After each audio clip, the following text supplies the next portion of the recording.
నీకు దేవుడు కావాలా? దేవుని దగ్గర రా, ఆయన సన్నిధిలోకి రా, ఆయన్ని వేడుకో, ఆయన సహాయాన్ని అడుగు.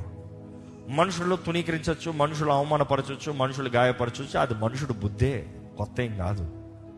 మనుషుడు నువ్వు ఎంత ఎదిగినా కపటంగా ఆలోచించవచ్చు, ఇంకా నువ్వు వారిని ఏదో చేసేస్తావని ఫీల్ అవ్వచ్చేమో కావాలంటే. When they fight, when they can't fight they fear. Simple.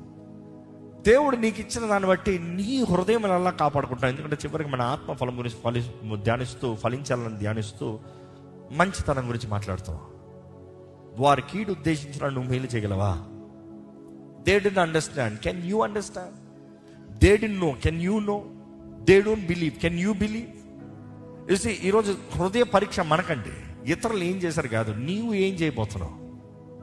ఇతరులు ఏం మాట్లాడారు కాదండి, నువ్వు ఏం మాట్లాడబోతున్నావు. వారు కీడు మాట్లాడారు, నువ్వు కీడు మాట్లాడతావా? వారు కీడు చేశారు, నువ్వు కీడు చేస్తావా? Rather keep your mouth shut, that is better. ఎందుకంటే నువ్వు మాట్లాడేది వ్యర్థంగా మాట్లాడి నువ్వు అకౌంటబిలిటీకి వెళ్తావు దేవుని దగ్గర. జాగ్రత్త.